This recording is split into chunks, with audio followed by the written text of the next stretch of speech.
This is Samson the Magnificent, or How to Nag a Great Man to Death.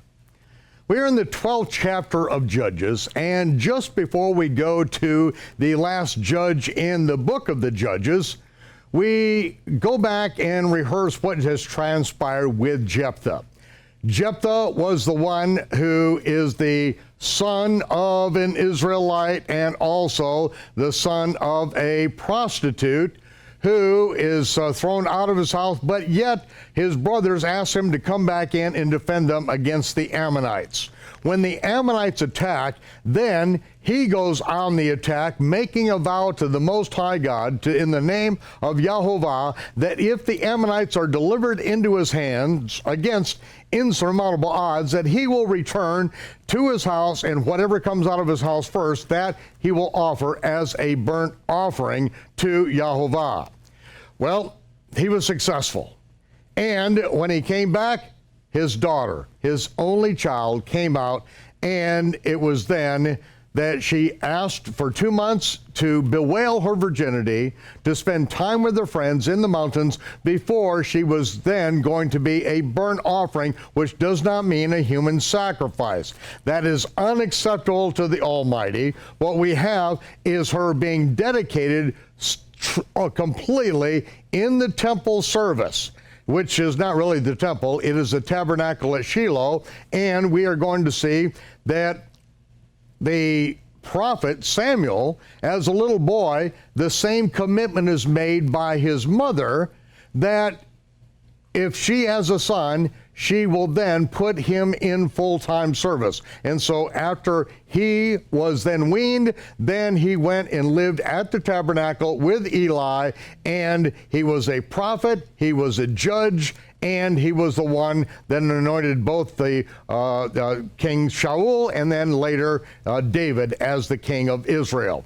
But now we're going to step right back to the 12th chapter because the men of Ephraim were so mad that Jephthah went and was victorious over all of the children of Ammon that they said, "Why didn't you call us to go with you? Why didn't you call us? Why didn't you let us in on the battle, in on the spoils? And we're going to burn your house. We're going to burn everyone. We're going to burn you, and we're going to torch you with fire." And Jephthah said, "I and my people were at great strife with the children of Ammon. You know, we were in a life and death struggle. And when I called you, you delivered me not out of their hands. You didn't stand with me then when I was having trouble. And when I saw that you were not going to help, I put my life in my own hands. I passed over the Jordan River. I went and attacked the children of Ammon, and Yahovah was the one who gave them over into my hand. Now, why are you coming to me to fight against me? Yahovah fought for me when you refused to do anything. You refused to get in the battle, but now you want the spoils. Now you want to come after me. I have been in this battle for years, and now you all of a sudden want to get in on it. And so he gathered together all the men of Gilead, and he fought with Ephraim. And the men of Gilead smote Ephraim because they said, "You're fugitives. You are all fugitives, Ephraim. You're not even among us. You're not among the Ephraimites or the Manasshites. You don't belong to us. You have no right in us." And so it was that in this battle, that Jephthah was fighting over against them. In this battle, we go down to verse 6 right here.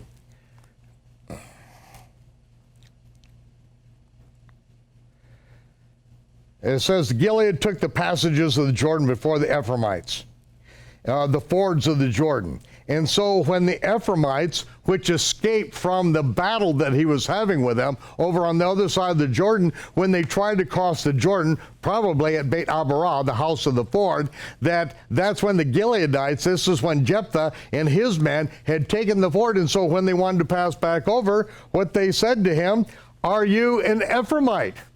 And if they said, 'No, we're not Ephraimites,' then they said, say Shibboleth, Shibboleth.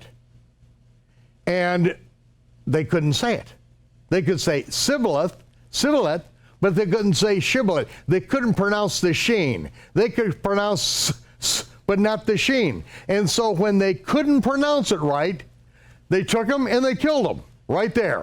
And so at that time, there were 42,000 Ephraimites that died there because they went and attacked him, and now he's not going to let them off the hook. They had the opportunity to stand with him and fight with him, but yet they didn't, and so now they're going to pay the price because they threatened him first. They said, we're going to kill you. And that's it, ladies and gentlemen. If you have a nation that says, I'm going to nuke you, I'm going to get arms and I'm going to nuke you, if you nuke them first, that's fair game. If Israel nukes Iran, fair game. They've already said that they want to destroy Israel. If Israel nukes Syria, fair game. I'm sorry. You've already stated that you want to destroy Israel. If they turn you into a ruinous, uninhabitable heap, like a glass desert, you know, when the nuclear heat turns that sand to glass, hey, you asked for it, sweetheart. This is real life, people. Real life and real death. And so the Ephraimites, Israel lost 42,000 because they threatened to kill this man, to burn his house, but he did nothing but that which is right and did exactly what they asked him to do. And it says that Jephthah judged Israel 6 years, and then he died. And he was buried in one of the cities of Gilead. And after him, Ibzan of Bethlehem, he judged Israel. He had 30 sons and 30 daughters whom he sent abroad, not to other nations, but in the land of Israel. And he took 30 daughters from abroad for his sons. And he judged Israel 7 years. And so he's spreading them out throughout the land of Israel. He raises them up. He teaches his children the way of Yahovah, sends them out as judges, okay? And after him was Elon, who was a Zebulunite from the tribe of Zebulun. And he judged Israel. Notice they are not Levites here. He judged Israel 10 years. And when he died, he was buried, and after him, Abdon, the son of Hillel. I guess this is Hillel, before Hillel the first. And he judged Israel. He had 40 sons and 30 nephews that rode on 70 ass colts. And so not only did he train up all of his sons, but also his brothers and sisters' sons. 70 in all, and he judged Israel 8 years. And Abdon, the son of Hillel, died. And then we have the next incident, which is Judges chapter 13 and verse 1. And it says, then the children of Israel did evil in the sight of Yahovah, and Yahovah delivered them into the hand of the Philistines 40 years. So after all this training, all this teaching, the next generation comes up. And see, you know, the Almighty doesn't have any grandchildren. He really doesn't have children. It's like he calls an individual. They're responsible to raise their children upright, but their children, they have to do that which is right.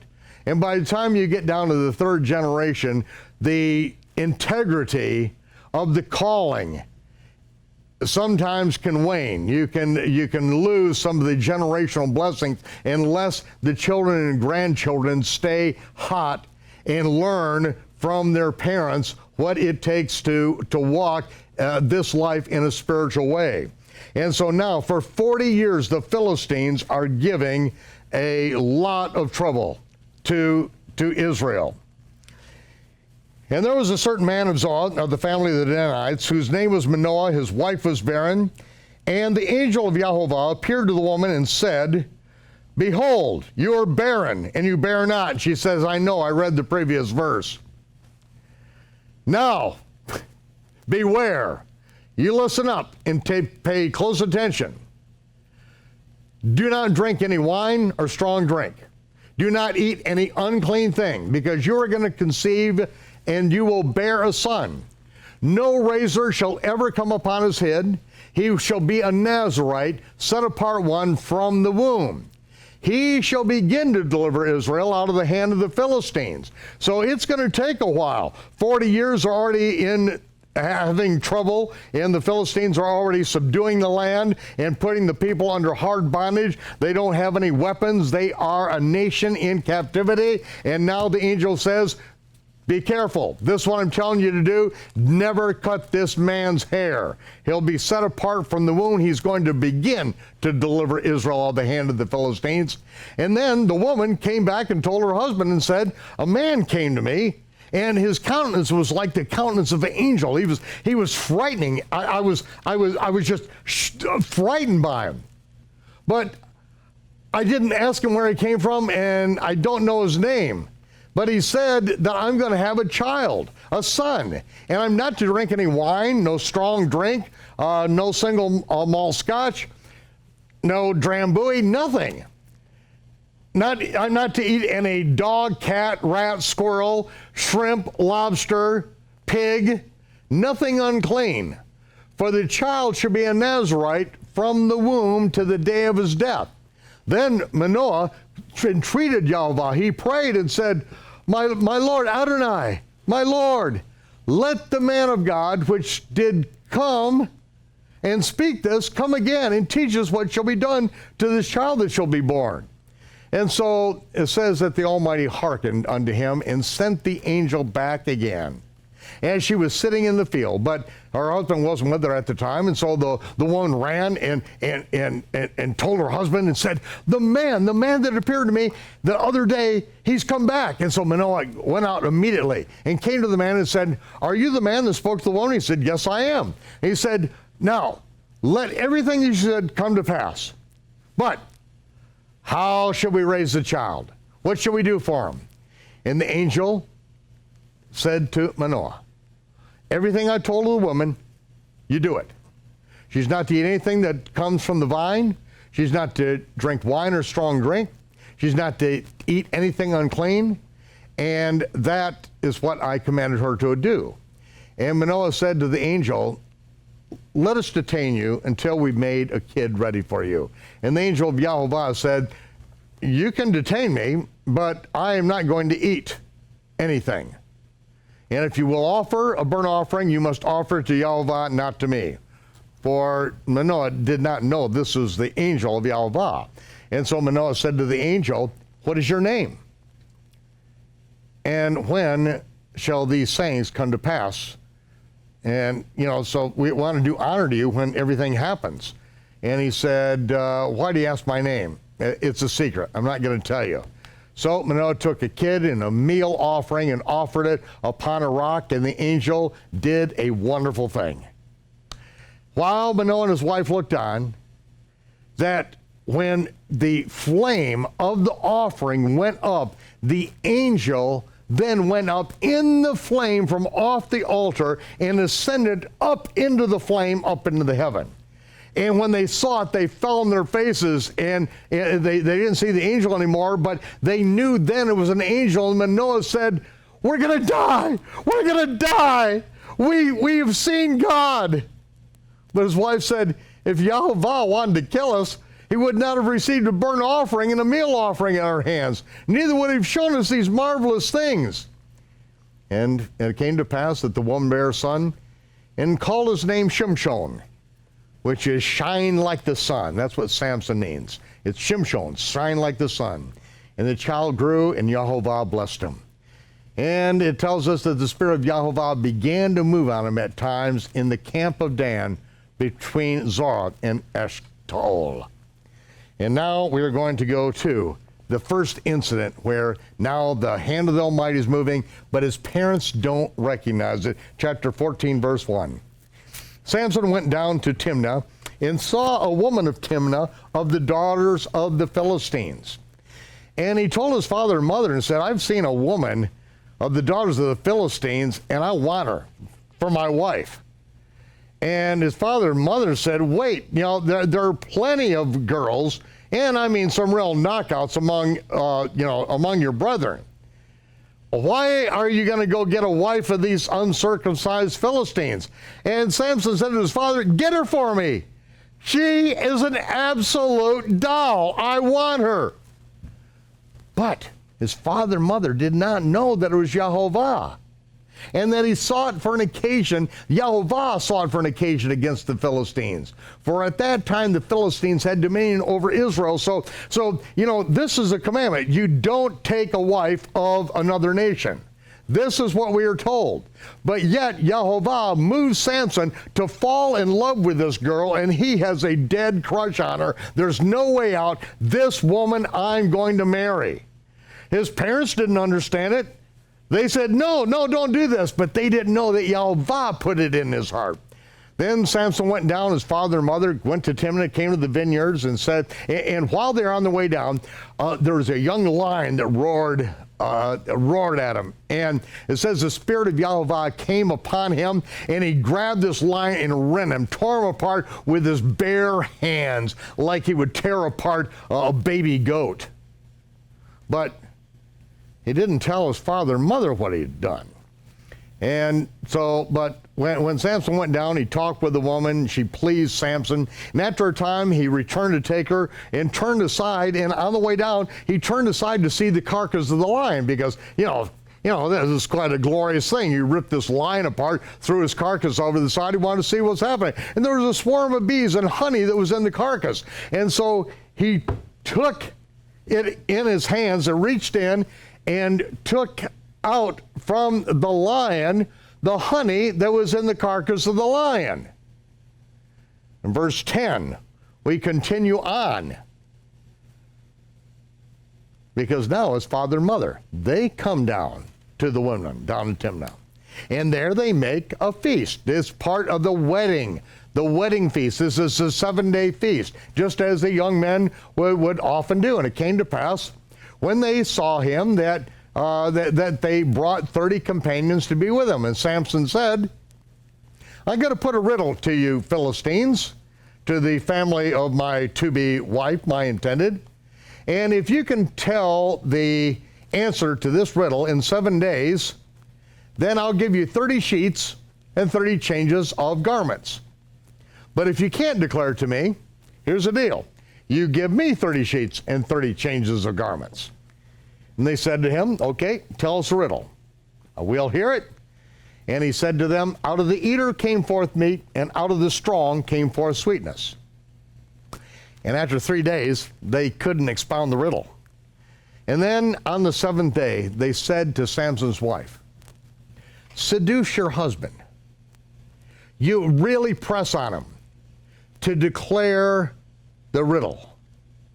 Because if you don't, we're going to burn you, and we're going to burn your father's house to the ground. We don't have 30 changes of garments. It'll bankrupt us, okay? Did you call us to this feast to take everything we have? Is that why you invited us to this feast? Oh, a wedding gift, okay, all right? We'll help out with some wine, but we're not going to do this thing. You find out or we're going to kill you.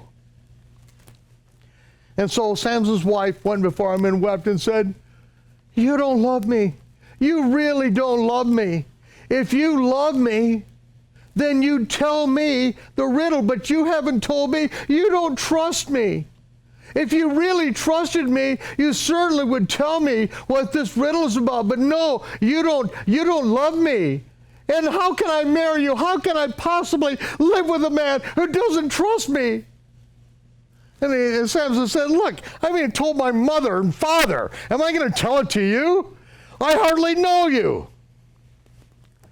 She went before him the entire 7 days.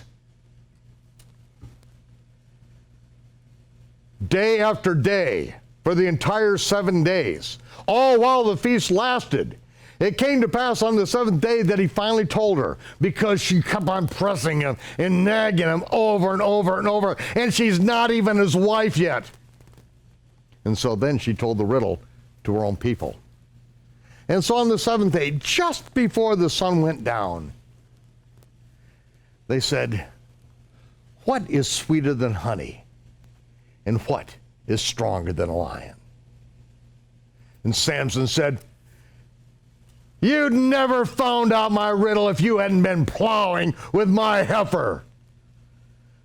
And the Spirit of Yahweh came upon him, and he went down to Ashkelon, down by the seashore. He killed 30 men. He took their 30 changes of garments, and he went back and delivered those garments that he ripped off these men, left them naked, and then he left.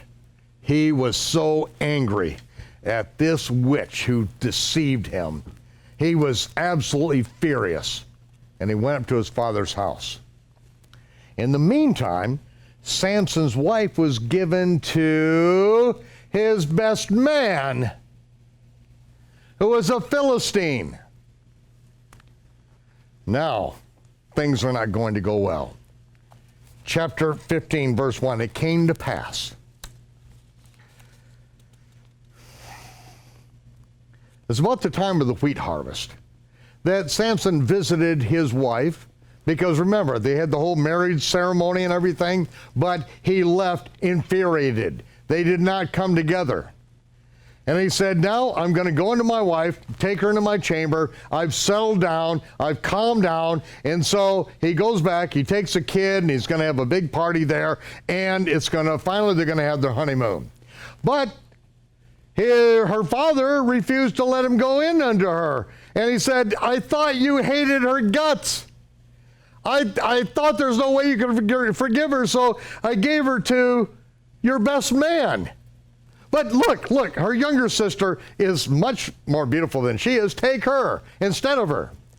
And Samson said, now I'm going to be more blameless than the Philistines, even though I'm going to do them a great displeasure. And so Samson went out and caught 300 foxes. Now, this isn't going to happen overnight, ladies and gentlemen. It's going to take some time. He's got to build cages. He's got to do a lot of work in order to snare these wily, crafty foxes in the land of Israel. And so he finally captures them all and then assembles firebrands. And then he ties their tails together, two tails together with this firebrand, and he sets it on fire in between them. And then now you've got two wild and crazy foxes with a fire between them, and it looks like their tail is on fire, and when they take off, they are running through the fields and they scorch everything. They run for miles and they are on fire. And they went into the standing corn or the standing grain of the Philistines and burnt the shocks that they shocked together, and also that which was still standing. They went through the vineyards and the olives, because in that time of year, now you've got all the oats and everything else is dry, and so they run through the vineyards and the olive yards, and now it's going to torch everything because you've got all this dry fodder that's ready to go up. The Philistine says, who has done this? They said, Samson. The son-in-law of that Timnite, because that Timnite, he took this woman to wife, and yet the Timnite gave her to his best man. And so the Philistines came and burnt her to death and burnt her father up with fire. And then Samson said, though you've done this, yet I will still be avenged of you. And after that, I'll calm down.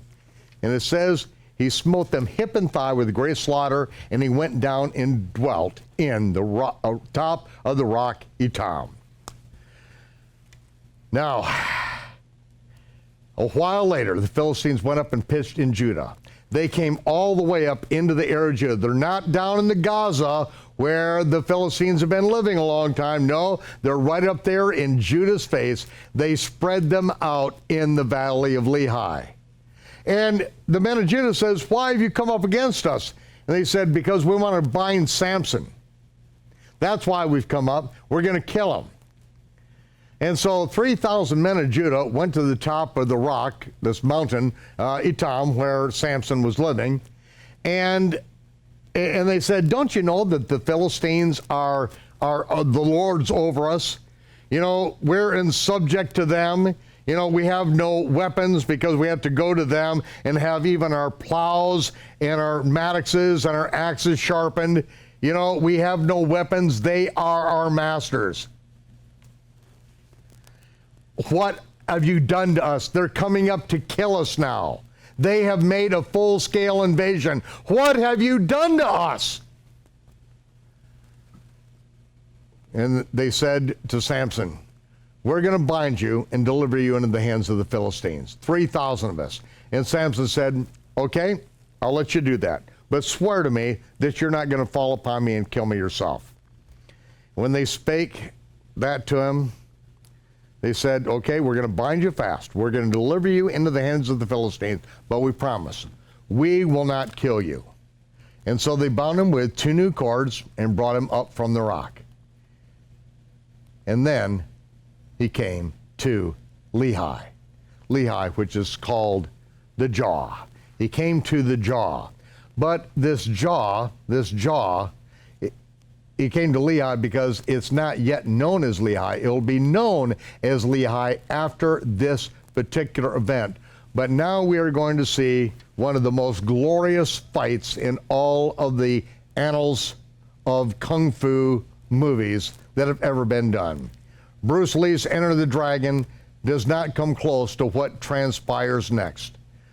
This is when the Spirit of the Almighty is going to enter into Samson, and he is going to change the course of history. When the Almighty enters into you, that is the empowerment to do the impossible. That's why Yeshua said, this gospel of the kingdom must be preached in all the world for a witness. It must be done. And that is our job. That's the job he gave us to do. It sounds impossible, I know. The witness in all the world. It sounds impossible. And in his day it was. But now, for this amount of time, for this window of opportunity, we have the opportunity to get the gospel of the kingdom out to the world. This is just one small piece of the puzzle here, ladies and gentlemen. One small part of it. But because others have given, I am able to get to you. Now it is your opportunity. This is our time. We will not squander it. We are going to go forth with the word of truth and proclaim the truth, the everlasting Torah, which is the good news of the kingdom that does not change. No one adds to, no one subtracts from. Anyone who does either of those is a false prophet. Yeshua stood, clarified, lived the Torah, and he said, follow me. Shaul said, follow me. Paul said, follow me as I follow Messiah. This is your opportunity to stand with us and help us get the gospel of the kingdom out around the world. We'll give you a couple moments. Stand with us. Contact us now. We'll see you in a moment.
Samson is bound.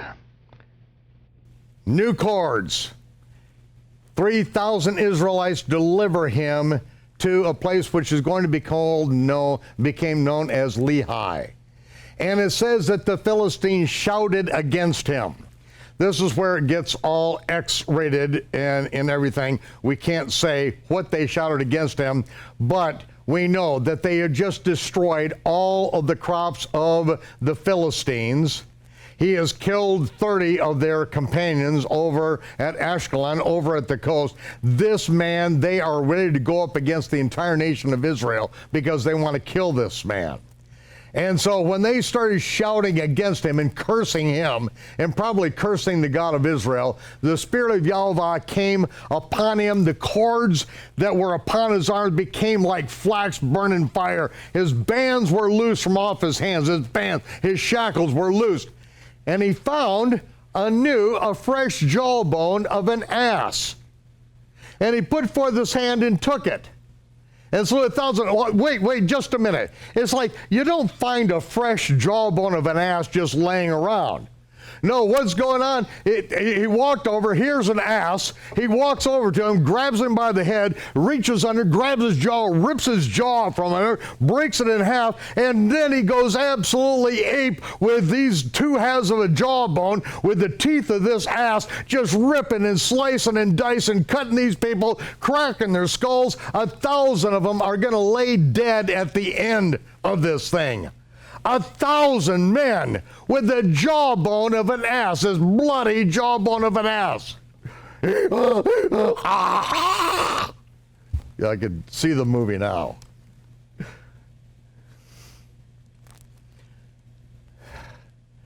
And then he said, at the end of this, now you know that he is absolutely exhausted. Absolutely exhausted. 1,000 men lay dead. And Samson said, with the jawbone of an ass, heaps upon heaps. With the jaw of an ass, I have slain 1,000 men. And as soon as he ended speaking those words, he cast away the jawbone out of his hand. He threw it. And he called the place where he threw it Ramat Lehi, which is Jawbone Heights. That's what it would be if it was in New York. Jawbone Heights, okay, Brooklyn Heights. Ramat is heights. Lehi is jawbone. It's Jawbone Heights. So he threw it out of his hand. Ha! Jawbone Heights. And he was so thirsty. And he lay down and collapsed, and it said, Yehovah, you have given this great deliverance into the hand of your servant, and now I'm dying of thirst. Shall I fall now into the hands of the uncircumcised? But God clave out a hollow place that was in the jaw, and there came water thereout. No, that's King James. He clave out a hollow place in Lehi. It is this heights. It is this mountain. It is this where he threw the jawbone. There was a place where there was a cistern with water in it. And out of this cistern, or out of this place, out of this spring, an Ain probably, then the water began to gush out and flowed down to him so that he could begin drinking it. It wasn't a hollow place in a jawbone of an ass. No, it's in Lehi. Lehi. Why is it called jawbone? Because that's what he just named it. He said, I shall call this name Lehi Heights. He throws the jawbone. And then, while he's dying of thirst, out of Lehi, out of this place, Ramat Lehi, the spring comes down and he is revived. That's why he called the name Eckankar. That's what it was before, Eckankar, which now it's called Lehi to this day, jawbone. And he judged Israel in the days of the Philistines 20 years. And now, ladies and gentlemen, here's where it gets exciting. Judges 16:1. Then Samson went to Gaza and saw there a harlot and went in unto her. This is the Philistine harlot of the Gaza Strip Club. The Gaza Strip Club. Okay, it's a prostitute. He goes down there, and it's a Philistine prostitute. Now, of all the women of Israel, there's to never be a prostitute. Now, it doesn't say anything about the rest of the nations, okay? No, the rest of the nations, I mean, you know, the women, life is cheap. That's the way it is. But Israel is to have no prostitutes. No woman is to sell herself.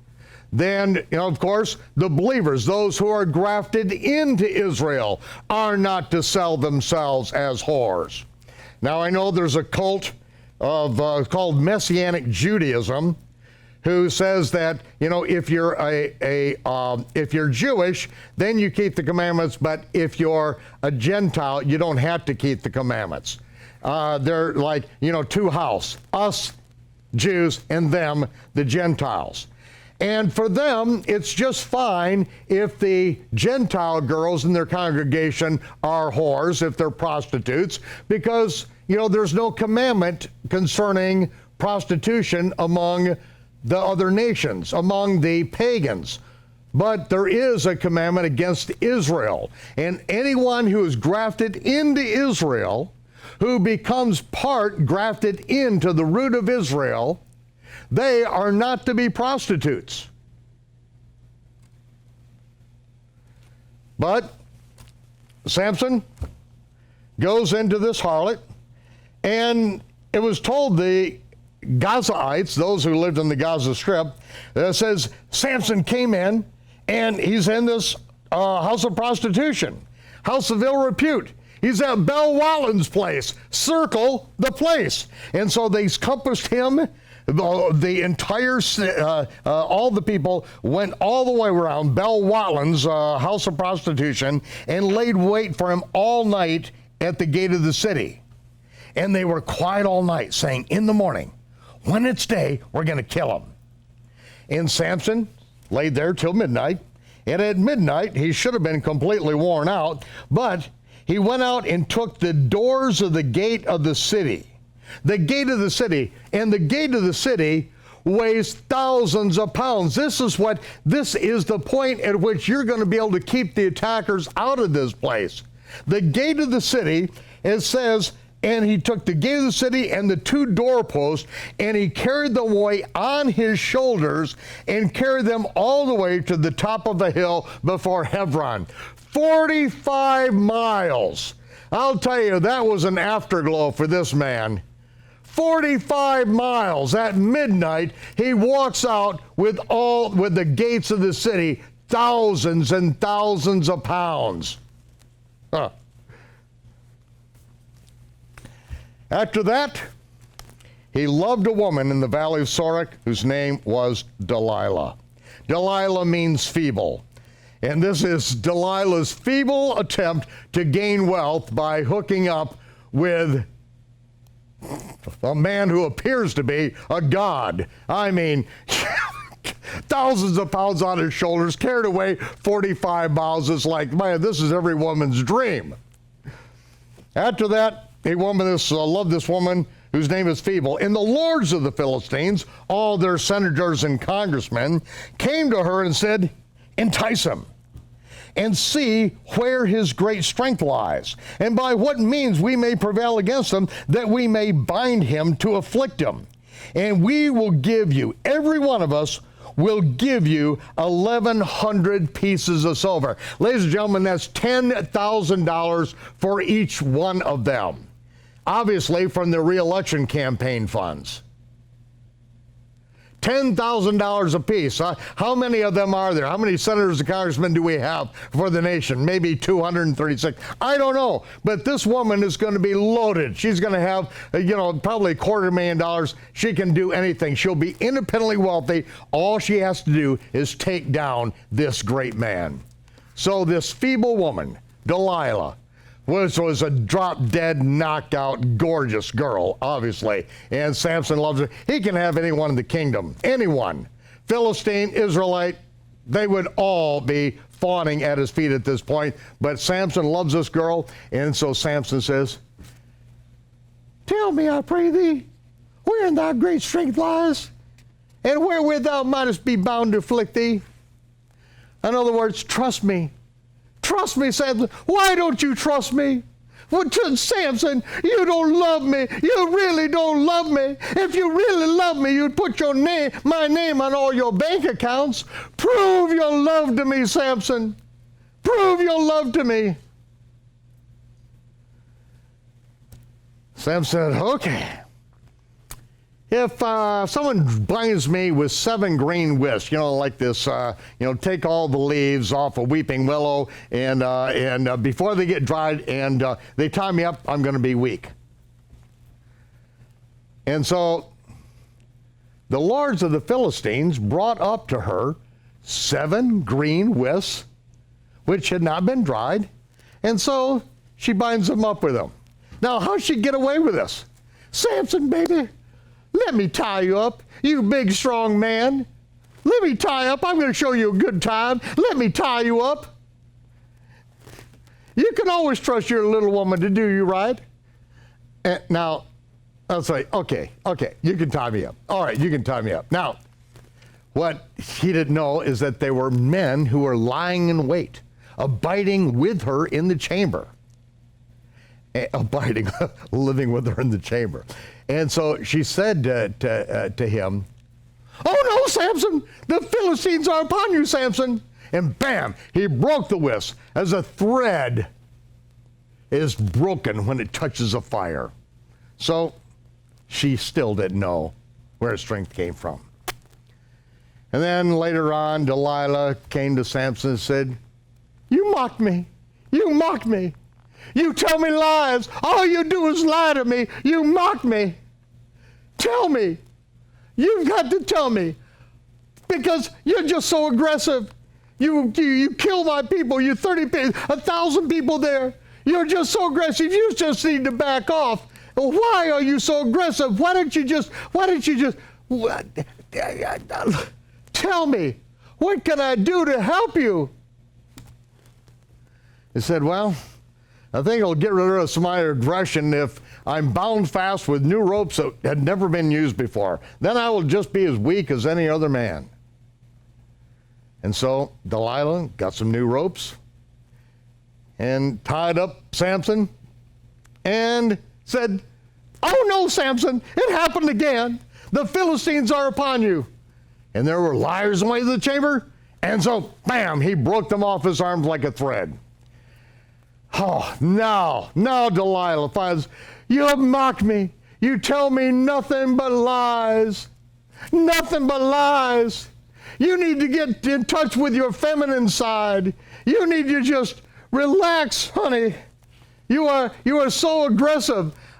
Tell me, how can I help you help yourself? How can I help you just be more sensitive?" And he said, "Okay, you take my hair, divide it into 7 locks, and, wrap it up in some curlers, okay? Wrap it up in some curlers and, to a weaver's, netting and fasten it with the pins and all that. Put some bobby pins in my hair, and I'll use like all the other guys. I'll just be feminine as can be." And so, while he was sleeping, she put his hair in rollers. She fastened it all up with bobby pins. And then she said, "The Philistines are here." He woke out of his sleep and then went away with the pin of the beam and the web and the entire loom, dragging it out, and he just whooped him. Well, now is when she pulls out all the stops. She's got $250,000. She wants to invest them in Iraqi dinars. She said to them, "How can you say that you love me? Your heart is not with me. You mock me. You mock me. You mocked me these 3 times. You've never told me where your strength. And day after day, all I'm reminded is how you mock me and how you don't love me and how you don't trust me. And it came to pass when she pressed him daily with his words. Pressed him daily. This is what is called nagging.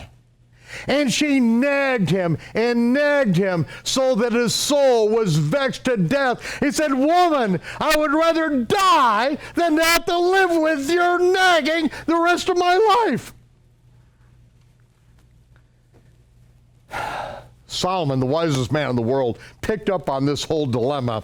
And in Ecclesiastes, the 7th chapter, verse 26, he picked up on this and he said, I find more bitter than death the woman whose heart is snares and nets, and her hands are as bands. That was Delilah, always trying to entangle him. Every word he said, oh, you're so saying that because you don't love me.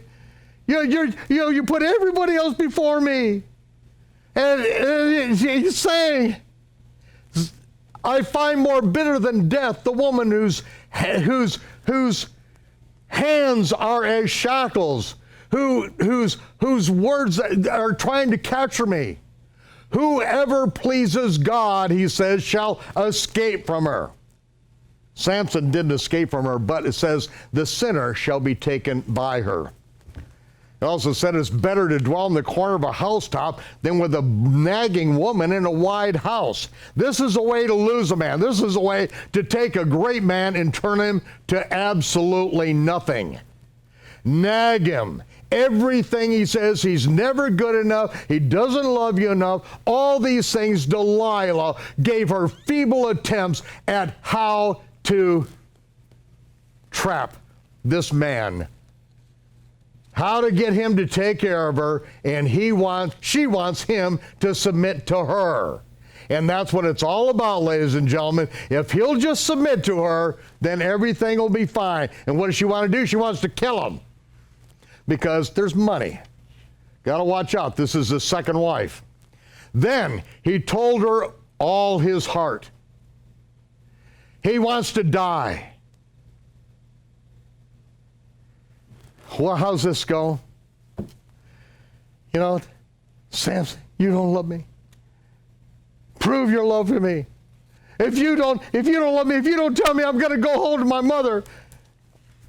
And Samson said, wait, I'm trying to get a handle on this. Okay, I know I'm a little bit aggressive. Okay, 1,000 men with the jawbone of an ass. Okay, maybe it's overkill. Maybe I went a little bit over the edge. Maybe killing people. Maybe I didn't need to kill 30 of them. Maybe just 15 and then go home and search their drawers or something. I don't know, woman.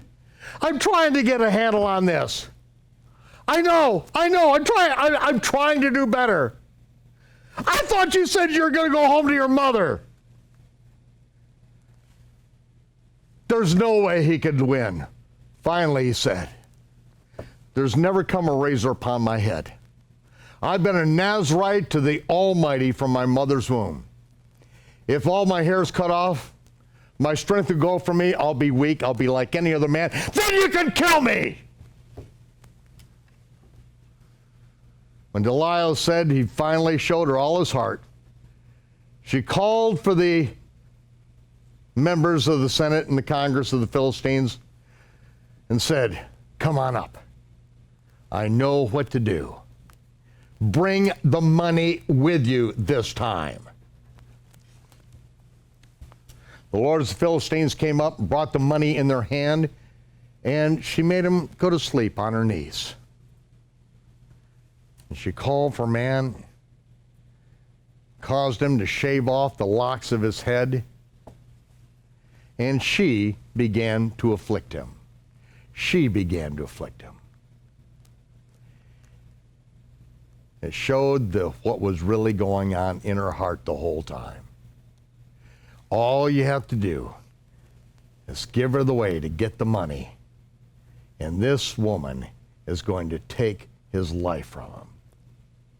She began to afflict him. She knew she had him right where she wanted him, and his strength went from him. And she said, the Philistines are here, Samson.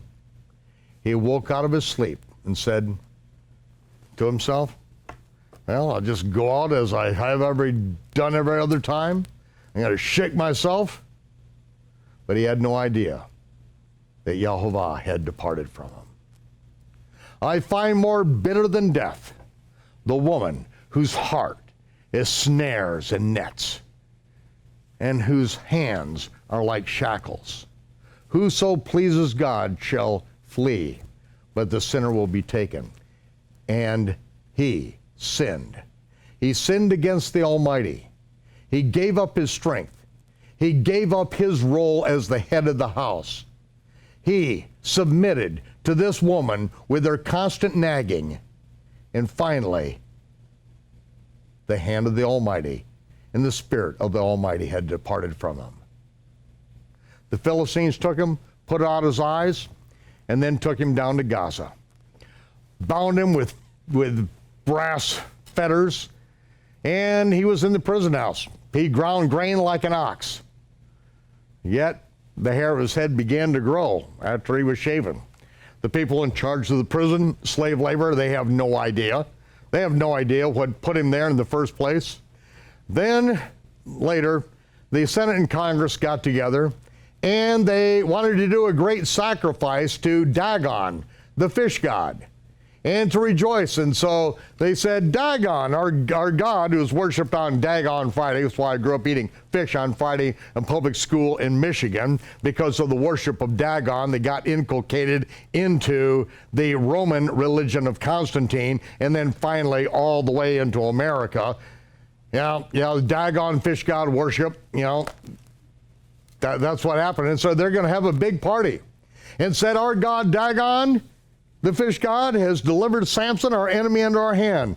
And when the people saw him, they praised Dagon. Oh, thank you, Dagon. Thank you, Dagon. Oh, thank you, Dagon. Praise Dagon, they said. For Dagon hath delivered our enemy into our hands. The man who destroyed our country, who slew many of us, he has been delivered in our hands because Dagon, our God, has delivered us. And so they threw a great party. They were happy, and they said, call for Samson, that he may make us sport. And I don't think we want to talk about what sport is among the Philistines and among the Canaanites, okay? We're going to find out what sport is when we deal with a Levite who has a concubine who, instead of committing sodomy with this Levite, he sends his wife out and they sport with her all night because they wanted to sport with the men all night, and because now they want to sport with Samson. And so they called for Samson, bring him out of the prison. And he made them sport. And they set him between the pillars of the temple of Dagon. And Samson said to the lad that held him by the hand, allow me, help me. I need to feel the pillars whereon this house of Dagon stands. Let me lean upon them. Now, the house of Dagon was full of men and women. All the lords of the Philistines were there. And there were upon the roof about 3,000 men and women that beheld while Samson made sport. And Samson called to Yehovah and said, O Adonai Yehovah, remember me, I pray thee, and strengthen me, I pray thee, only this once. O Adonai, that I may be at once avenged of the Philistines for my 2 eyes. And Samson took hold of the 2 middle pillars upon which the house of Dagon stood, and one with his right hand and the other with his left. And Samson said, let me die with the Philistines. And he bowed himself with all his might. And the house fell upon the lords and upon all the people that were therein. So the dead which he slew at his death were more than all they which he slew in his entire life. Then his brethren and all the house of his father came down, took him, brought him up, and buried him in the burying place of Manoah, his father. And he judged Israel for 20 years. Let this be a lesson to the men and the women. You can take down a great man, and you can do it by going the way of the world. A woman's wife's desires to be toward her husband, and she is to support and to be a helpmeet for him. A man will take care of his wife and will love her. But when money is at stake, when there's money to be made, this is where it went down for the two of those. I would like to pray. Yahovah, bless you and keep you. Yahovah, make his face to shine upon you and be gracious unto you. Yahovah, lift up his countenance upon you and give you peace. In the name of Yeshua, the Prince of Peace. Yivarechecha Yahovah bar yishmereka. Yir Yahovah panav v'chuneka. Yisa Yahovah panav v'yasem lecha shalom. B'shem Yeshua HaMashiach. Sar Shalom.